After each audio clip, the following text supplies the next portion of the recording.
زمونږه ډېر ښه ملګری پښتو د دې دور نماینده شاعر او د پښتون کلچر اسوسییشن اسلام آباد بانی او موجوده سکرټري یا چیرمن محترم اکبرشیار صاحب د محترم قریشي صاحب مینې تر دې راورسول موږ ورته هرکلی ووایو او ډېر په درناوي ورته بلنه ورکړو چې راشي خپل نظر موږ سره وشریک ستاسو په توګه پرون یې وی که حسن اور دی خو په ما پورې پرون یې وی که حسن اور دی خو په ما پورې دا عجیبه ده چې تا نه سوځوي ما سوځوي دا د محترم الله خان قریشي صاحب شعر دی او د ده ټوله شاعري د دغسې خوږو نه د دغسې رنګینو نه او د دغسې خوږو پښتو الفاظو نه مطیع الله قریشي صاحب په حیثیت شاعر خپل ځای او مطیع الله قریشي صاحب په حیثیت انسان ډېر لوی انسان رحمان بابا وایي چې ځینې ولی او پیغمبر کړ نه چې هر سړی ولی او پیغمبر دا قریشي صاحب داسې یوه هستي په اسلام آباد کې په پښتنو کې خدای پاک پیدا کړې ده چې هغه دغه خبره د مجذوب صاحب چې تا ته که خدای نه وایم توبه مې ده خو ستا ځینې کیسې د بني ادم نه دي نو قریشي صاحب داسې د داسې پیمانې داسې لیول سړی دی انتهایي بې ضرره سړی انتهایي بې ازاره سړی د اسلام آباد په باره کې بله شاعران په خپلو شعرونو کې دا خبرې کړي دي چې ما درته وي اسلام آباد ته مه ځه او خدای خبر چا کړي د نظره یاره نو قریشي صاحب په اسلام آباد کې سیکټري پورې راورسېد سیکټري نه اخوا په سیول عراق کې سیکټري بل پوسټ نه وي او د سیکټري تر پوسټه پورې قریشي صاحب هېچا د نظره کړی نه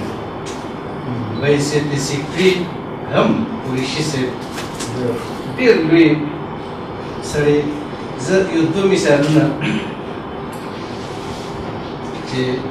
زما مور بیماره وه نو موږ یې په پیمس کې دوه درې اپریشنونه کړي وو د هغې څه 50-50 روپۍ بل جوړ شوی وو نو هغه ریمبرسمنټ دپاره ما له پیمز والا فایل راکړه موږ زما دفتر زمونږ منسټرۍ ته ولېږو زمونږ منسټرۍ هیلث ته ولېږو قریشي صاحب په هغه ورځو کې هیلث جاینټ سینیور جاینټ سیکټري وو ما هغه فایل دیلی وو یاره دا دومره عظیم سړی دی حالانکې زه په وړوکې سړی سره د ده شاعر ملګری و د ده اختر زمان خټک خبره ماښام چې ورسره موږ ناست وو هغه به وایي چې ظالمانو تاسو څه خبرې زما د لیول خلک ماسپښین دا ټایم په میریټ کې ناست دي خپلې ګپې ډزې لګي او زه تاسو سره ناست یم نو قریشي صاحب هم موږ لکه د لوړ لیول خلک او قریشي صاحب د ښه سټیټس خاوند سړی نه هغه پایلې ما نه واغته داسې اوس په ترخ کې ونیو او د خپل دفتر ته راووت او ما ته ویې راځه اوس قریشي صاحب مخکې د زور پسې پلیز ځي یو پورشن راکښته شي بل پورشن هغه ډي پی هغه دفتر ته ورغی هغه ته یې ویل چې دا زما ملګری دی زما کشر دی دا دومره لوی عزت و په هغه دفتر کې چې هغه ډي پی په هغه ساده فایل ولیکل وي کلیر ډرافټ اپروቭ ما له دې فایل راکړو ما هغه متعلقه یې څونه راوړو په هغه ټایم هغه لیټر جوړ کړو هغه یې دستخط کړ ما له راکړې چې ما خپلې منسټرۍ ته ورپسې راوړم ما ته ته عجیبه سړی ګنټه مخکې لیټر وویل دا دې واپس دې خیر راوړو دا دې څه جعلي دې جوړ کړ نو دا قریشي صاحب دومره عظیم سړی دی دویمه کیسه د ده لکه د انساني عظمت خبره کوم د ملګرتیا خبره کوم چې یو ځل یې راته ټلیفون کړو کیسه ورڅخه خبره نو ما ورته ویلې چې زه خو بزګر نه یم او مصروف یم او چې څه مې مسله مې د هغې کې نه ختم ناسې راته تپوس وکړو چې څه مسله ده نو ما ورته ویل چې زوی مې ناروغه دی په دې پنډۍ کې یو هسپتال و هغه باندې ما یو نظم هم بیا لیکلی و نو هغه څه ذهني مسله ورته جوړه شوې وه قریشي صاحب چې کیسې د ما واورېدل نو زما مې د عزیز دګي پته نه وه بس نو ټیک یو 2 ګنټې بس بیا ما ته قریشي صاحب ټلیفون وکړو بیا لکه وایي زه د دغې ځای پوه شک یم ته راشه زه په پلانیزي کې ولاړ یم چې زه راغلم د قریشي صاحب سره د دې لورکی وه یاره د نر پلار نره لور د قابل پلار قابل هغه د نفسیاتو ډاکټره وه ډېره زیاته نو قریشي صاحب هغه راوسته ما ته ویل چې دا ما ګورځه دا نفسیاتو پوهه ډاکټره ده نو هغه چې راغلل نو هغې خوراکی مونږ ته ووایي چې تاسو له دې هلک نه وځئ او دې ما ته پرېږدئ چې زه دې سره خبرې وکړم زه او قریشي صاحب بهر ناستو هغې ورسره ګېډه ورځې تېرې او چې هغه راووتل نو ما ته ویل چې څومره زر کېدي شي د دې هسپتال نه دا هلک وباسئ او زه ورته دوایي دې لیکم او بس زه به پرایویټ علاج کوم په دې هسپتال کې بس هغه ډاکټر ته ما زه پسې راغلم ما ورته یې مونږ دغه راکړه مونږ ډسچارج کړه نو هغه نه یې دغه کول نو بیا په هغه د پاسه ولیکل لم چې څنګه جو لیو لکه بغیر د دغه نه زه تاسې څه دغې لامه یو دغه ته جوړېږي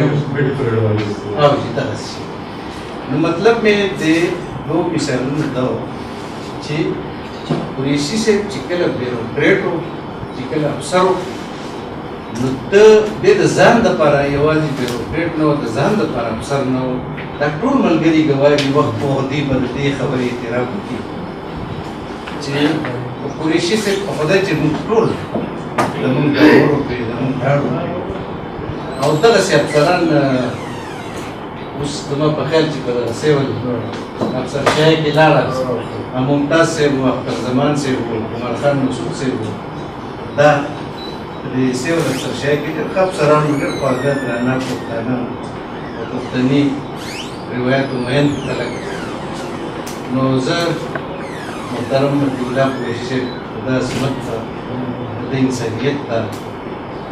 سلام کوي او د ده چې څنګه دنیا روښانه ده زما یقین دی دغسې به هغه دنیا هم روښانه وي ځکه چې مطیع الله قریشي صاحب منافق نه دی ډېر دروغجن نه دی ډېر راست باز سړی دی انسان دی او خدای دې وکړي چې زمونږ دا پښتانه سیمه مو د ده په شان خواږه خلک درانه خلک راوزېږي راپیدا کړي زه مشره ستا دپاره په خدای چې بلا مسلې مشکلات راته اوس مې یو بیمار راسره پروګرام کېږي او رامنډه مې کړه ما چې دی محفل ته ورشم او ګران ملګري افکار صاحب دې هم ټول ولایم شفق صاحب مې ولیدو دا نور ملګري مې ټول ولیدل او سلام مې وکړو حاضري مې وکړه او اجازت درلالم او په ډېر درنښت چې بس صرف راغلم ستا د زړه دپاره چې حاضري مې نو زه هم نه ټول ملګري خدای خوشحاله لري د خدای په امان او افکار صاحب ډېره ډېره مننه ډېره ښه دستونه دې را جوړه کړې ډېره ښه تدریس کړي داسې خلک مجبور کړي باید چې موږ ونازو دا د دې حق دی مننه